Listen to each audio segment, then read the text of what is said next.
Hello, everyone, and thank you for joining us today on Women Have Needs Too.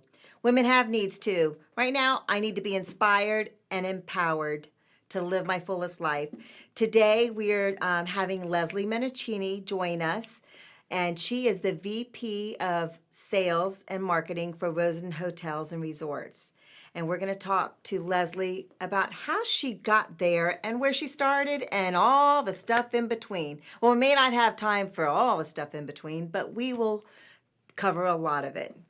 Leslie, thank you so much for joining us today. Linda, it is my pleasure, absolutely my pleasure. And I just absolutely love your title. And Chief Inspire, you've always been very inspiring to me and all that love you. So Oh, well, I you've done a appreciate great that. job. You know, it's always been something that has been inside me to lift other people up. And now I have the opportunity to reach more people and not just the people on the softball team or the office next door or my friend that I'm having wine with. But I love you, and I know that you have come from a spot where you had other goals and dreams, and then life kind of took you on a different path, and you've had a tremendously successful career. And I wanted to have you on today to inspire other women who may have had something similar happen to you, that happened to you, happened to them, and where they had something else in mind for their life, but they ended up on a different road and they made lemonade out of lemons. You know, it's funny because when I was, everybody has aspirations to be something. They're Yeah. all, when you're young, you've been taught in kindergarten, you have to reach for your goals and to hold hands and respect each other but respect yourself. And so, as growing up, everybody wanted to be a fireman. They wanted to be a teacher. They wanted to be a nurse, a doctor.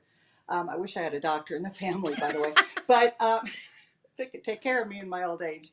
But so I always wanted to be an actress, and I always told my dad, he used to call me Sophie, and I'd be Sophia Loren. I would run around the house. I wanted to be an actress.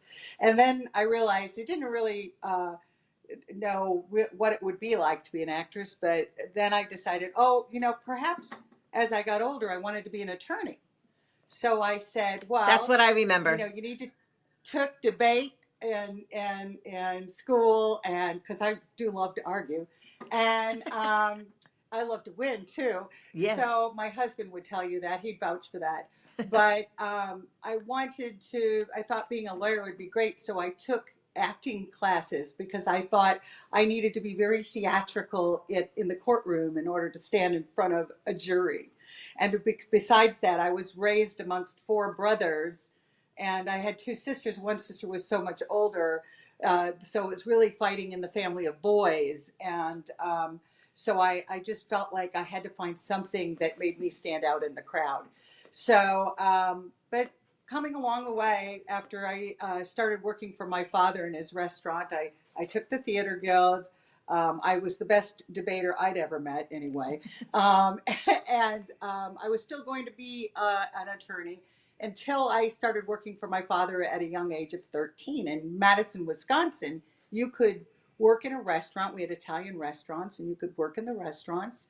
And you could, as long as the owners were there, you could bartend. So I had to be a certain height, and I used to stand on a milk crate. And I would service a bunch of attorneys from the Capitol. And I went, I do not want to be those people. And little did I know I had fallen into the hospitality, I call it trap, because I found that I loved serving people. Yeah. And I found that my calling may have been, I'm a very nurturing person, I think. And, but You I are. had all these brothers that worked with me, and I was jealous. My other sister, would come in and out of it, but they had no desire to really run my dad's restaurants. And my dad would always tell me, I wish you were a boy. I wish you were a boy. And I thought I wasn't working hard enough. And a woman and a young lady fighting to grow and and look in her father and be an accomplishment to him. To hear the words, "I wish you were a boy," was very much depressing. It pushed me down and didn't really let me blossom to what I wanted to be, until one day I realized, wait a minute, I'm just every bit as tough as them. And why am I doing the schedules, and why am I counting out the money at the end of the day and making Actually, you're deposits? probably a little tougher. Well, I ended up, don't tell my brothers this, but they'll admit it, but I did fire my brother. I said, you take too many hamburgers and beers with you, and you take away the profits. No, you can't come work for an hour. So anyway, long story short, worked with my father for years until I got into the hotel business, but I had to leave, and I was going to follow my husband at the time to Minnesota and then Oklahoma. And my father became ill. So I went home and I spent his dying last days with him. And I finally said to him, "It's bothered me all my life, Dad. Why did you wish I was a boy?" And he said, "Because your work ethics are of a boy, of a man." And I didn't really know what that meant. And he goes, "But you would have carried on the family name and you would have proudly run those restaurants." I got it. It Yeah. wasn't anything being less than who I was, other Right. than I was labeled. So from then on, I believe in three things. I believe that you have to love what you do in order for a woman to survive and grow in the world, in the working place. Um, I went on to work for hotel companies, and I was passed over several times for promotions. So I went, wait, what is it that I'm doing wrong? And then all of a sudden, my career started to flourish because I wasn't loving what I was doing. And all of a sudden, I loved the things that I chose for me versus somebody choosing for me. Right. And my career just flourished, and I was promoted, and I opened several hotels. I would be uh, hired by the old director of marketing, who went to another hotel as a director of marketing, and she would bring me out as her director of sales. I opened up beautiful resorts. I built the sales teams. And we had a great flux of men and women in our team. But You I always felt the women needed to succeed and work a little bit harder Yeah, you didn't to grow. only open just several hotels. You opened up a few hotels that people around the world are very well aware of. Yes, I was very privileged, I think. So I was recognized for my hard work, and I have to say, um, the first promotion I was turned, I had found out that I had turned down, which I said, "I don't really know what you're talking about. I didn't turn down any promotion at all." And apparently, I was asked to go open the Westin Mission Hills as the director of sales and marketing in Palm Springs, California, when I was with the Westin in Tulsa. Well, it turned out the general manager there did not want me to leave, and he turned down the position for me. Oh, that gives me So, goosebumps. yeah, and Mm. so the director of marketing there at the time was a woman who I had worked with in Tulsa, and she'd asked me to go to Pittsburgh, and I declined it. But when she went to Palm Springs, she went through the channels like you're supposed to do, and they were making decisions for me. Here I go again. Other people trying to guide your career. Yeah. How did they know I didn't want to do this? Hmm. Just because I was doing my job too well, then I wasn't going to I was going to be passed over for a promotion. I was devastated by it. And so the director of marketing there, Bonnie, I remember her, I call her my mental. She called me and told me, and I marched down to human resources and said, "I'd like to put in for a transfer." And I said, "I heard I was asked for this role and you all declined. Why would you decline?" And they shared with me, "Well, you do a great job. And I said, "If I do a great job, then let me go. Yeah. Let me grow." So they did. And off I went. And I was there for 5 years, and we closed that hotel. We tore it down. We rebuilt it. We built the sales team, and was so proud of the people that grew from under my tutelage there. Beautiful women have gone on to do great things, and beautiful men. Richard Harper, he's now a VP with Helms Briscoe.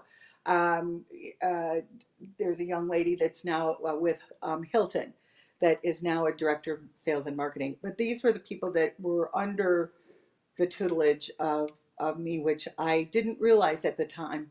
But not only is the hospitality business a great place for you to have multifaceted qualities, and being a teacher is probably one of the biggest qualities. And there are people that believe that women, or, and I'm going to say women, but you don't let them celebrate the successes that they did because you're afraid you'll lose them, and they kind of keep you down, rather than saying, oh my gosh, together as a team, these are the people that helped rise me up. And so Right. that's my philosophy. I'm only going to be as great as my team. That's true. And so I really love the team that we have. But but I would talked about the three things, and one is Yeah. to love and have passion for your job. One is to respect yourself, because if you don't respect yourself, no one is going to respect you back. To be a strong leader, but to be an empathetic and passionate leader. So being a woman in the industry has taught me so much. I'm so grateful. But I believe that you build your own barriers. I believe you build your own borders. I believe that you become, this is what I can do, this is what I know. Well, you'll never grow and you'll never get out of that certain boundary Let's talk if about you that for a don't. minute. Okay. So, what was your very first job, not counting the restaurant job with your dad, but your first hotel job, because you're still in hotels? What was your But very first hotel job? my very first hotel job was at the Radisson Plaza. It was a brand new hotel. I was on the opening team. I was bartending, and I also set up all their bars and their, with my knowledge of the bar business, um, and came into that. And then they hired somebody to be the banquet and beverage manager, and then I had to train him. And I was giggling to myself, saying, "I'm training somebody that's higher than me," you know. But then I realized, show them what you know. Mm-hmm. Show them that you can do it. Don't complain about it. Yeah. So I worked at the Radisson. Then I got we got transferred to Oklahoma because of my ex-husband at the time. We got transferred down to Oklahoma, and I had two young kids. And I thought, well, you know what? I'm just going to go back to bartending. I know I did all the banquet bars and the designs at the Radisson, but I'm just going to raise my children and I'll bartend at night. I walked into the Westin. I applied for the bar job, and they said, "You're overqualified." I said, "Excuse me? You're overqualified. We have another job for you." "But I don't want another job. I want a bartender." "Oh, no, no, no. We have another job for you. We have a bar called Barristers. We'd like you to run it." That's what I did. I started Wow. running their So bar. you went from a bartender to setting up banquets and bartending for Banquets. banquets and Hmm. stuff, and then you became the manager of A the bar bar. manager. Yeah. And then marketing it and coming up. It was Liquor by the Wink then. It was a dry state. It was very interesting. I had to bail my people out of jail a couple times. But that was half the interest of it. But Yeah. anyway, so that was the hotel for which they denied after 7 years, my promotion. And then I got my promotion, and I went on to work at the Westin Mission Hills and opened it and trained the staff and had a wonderful career tenure with Westin. Then I was hired away by the Dolphin, and I went and I opened up. I came right 6 months after they opened at the Walt Disney World Dolphin, and then it merged with the Swan. So I was back with Weston, sort of, and we became the Swalfin. And then I was hired away to go open Paris, Oklahoma, or Paris, Las Vegas, excuse me. Yeah. And I went to open Paris, and which I was surrounded by a bunch of very nice men, but Las Vegas old school gentlemen. And That's I how it is out in remember Vegas. trying to help them design their meeting space. And I'll never forget, I won't say his name, but I'll never forget the GM there, or the president there, who I said, You really need to put some air walls in here. You'll never get the revenue back from these breakout rooms because you'll have to pipe and drape down your back hallway. So they're basically revenue less if you have to use Whole those space. rooms. Yeah. You'll never get to them. So he patted me on the head and he said, "You go be pretty and sell, and I'll build. You do what you do, and I'll do what I do." And I went, whoa. So shortly after that, I was promoted into corporate to work for Park Place Entertainment, which was Bally's, Paris, Caesars, Hilton, and the Flamingo. So I oversaw the sales efforts for the 5 hotels and synergized their sales efforts, and it was really, really interesting. And I worked for a man who used to say, "Hey, you just come up with all the ideas and I'll tell them they're yours. I don't care. I want to go golfing." Exactly. So, I love it. and I'm I love like, it because you do. "Okay." You have great ideas. So let's talk about your start and what advice do you have for young women who have started at pretty much the bottom? You know, it could be as a bartender, not that the bartender's a bottom, but a bartender or a receptionist or maybe somewhere doing custodial work. You know, I've heard of people starting as a custodian. Of course, it was a man. Starting as a custodian, becoming the CEO of a company one day, of that same company. So what's your I advice to think, somebody who's starting? How do they, if they want to grow and grow their career and be all that they want to be, what's your suggestion? well, I think first of all, one of the things that I have done for individuals is to rename their roles, such as our receptionist was a director of first impressions. I And I love that. explained to her, that is, you're the first person they see. And if you're smiling, that's at the whole time. Yeah. Your role is extremely important to the outcome of what happens today. That's So I good think it's advice how for a you, business owner. right, it is. Yeah, I And love it. so, but it's also good advice for the person that took the job as the director of first impressions to understand that it's not a receptionist job. It's setting the tone for the business. I love that. So you have to remember, every part of a piece of business every role you do is an important element. Yeah. And we call our admins, we call them sales coordinators because they're coordinating things. We couldn't do it without them. They're the glue. They So are. my words of advice to people starting out, they're too eager. They get out of college and they think, I got to pay back my loan, or I got to do this. The world owes me my 4 years of college or 6 years of college. So I should be making 70 grand a year. Yeah, they do. And They come out of so college expecting that. their expectations are set too high.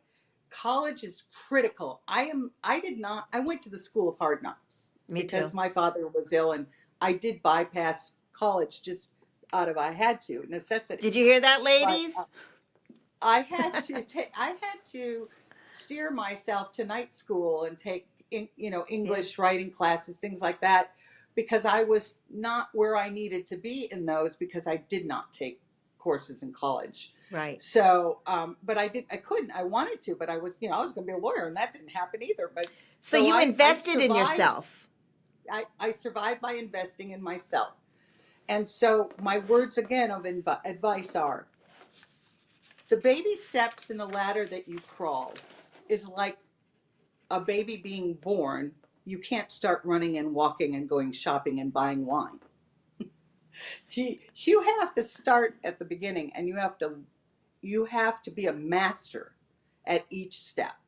Yeah. So if you are a sales Is that number coordinator, 3, master each step? master each step. You need to. You can't, you won't grow. And if somebody is given the opportunity, and I learned this, and I was angry about it when I first didn't get, I remember I told you I was passed over a few times. Yeah. And the thing of it was the best thing for me. But at the time, I thought I was just insulted. But in order for you to grow, you have to master the skill that you're in that will help you go to the next prong. And when you get to the next prong, you take with what you know and you grow, and Yeah. hopefully you're sharing and teaching for those around you. But you You, have to collect it. I agree. And you know what I like? What you did, you actually, when you found out that you had actually turned down that promotion, you didn't even know that you turned down. I like the fact that you went and you stood up for yourself. You know, Absolutely. You have to stand up for but yourself. it's and we need to close in a minute, but you have to be very tactful when you do that. You can't just barge into somebody's office, Hmm. right? You have to mind your P's and Q's and do it in a certain manner. But number Hmm. one, you have to know your audience, right? Right. So, any You know, suggestions for sticking up? Because you had people probably come into your office to try to stick up for themselves. So, you've well, probably seen every scenario. So, what is your suggestion for those people who need to do that and branch out and help themselves grow? I think it's important to be a good listener. So Mm, if somebody, and I've spent time with my team, and they said, "I'm ready. I want this role," and I'd say, mm, "I believe you have the right passion. I believe you have the knowledge, but you need more experience. mm, So you're going to get that experience, and I know you're going to say how. Just give yourself more time." yeah. And I have done that with people and then turn to them when they weren't expecting it and say, "Guess what? Your turn is now." Ah. And And then so they have a you big just, smile on their face and they have tears rolling down and give you a well, big hug and exactly. say thank you. Yeah. I mean, don't be hard on yourself if it isn't your time. And don't Yeah. be the kind of person that automatically feels the world owes you that promotion, Right. because you have to look back inside yourself and say, "Well, why aren't I ready for that?" I was completely enamored with Harris Rosen. I knew I would work for Harris Rosen. Yeah. I went to open up Paris, Las Vegas. I signed an agreement with them for 2 years. I refused to sign the third year because I knew Mr. Rosen was buying land. I love that man because He's a he is special like man. he's a special guy, Yeah. and I like to think I've learned a lot from him Yeah. and have used, because when I came in there, yeah, I was hired for what I know and hired to be the VP of this new property and grow the team. That's what I do. Yeah. Synergize. That's what I do. But he's taught me so much about myself and about others. Yeah. And I have had a spectacular 20 years thus far, learning and growing. I didn't know it all. I still don't know it all. Oh my God, look at, we're in this middle of this crisis. No book in the world can teach you how to get out of it. No, no. I've always wondered about Harris, and I know this is getting off topic a little bit, but I think everybody could learn from this. But I remember Harris walking down the hall, and asking somebody, "Weren't you supposed to talk to so and so today or tomorrow as a follow up?" How does he keep all of that straight? I think I always figured he He's had the a best. Rolodex. He would go and take notes and put it all in, and he would address it, when it came up on his calendar. Or did he just have that kind of mind that he just remembered everything? He is that kind of mind. He's very passionate. He has a tickler system the old fashioned way, with every note written on that piece of paper, every conversation. He'll pull things up 3 years ago, and you're like, Right. "Whoa, wait a minute." So, but I always tease him. I say, "Mr. Rosen, with all due respect, you have one piece of paper on your desk that's up for trace. I have 1,000." It's so true, and you he know? remembers it all. It's Yeah. crazy. So And he let's laughs at So he let's laughs wrap at this up and give one final word of advice for people who are starting here and want to get there. And a lot of the audience is probably right in the middle, at this Yeah. point.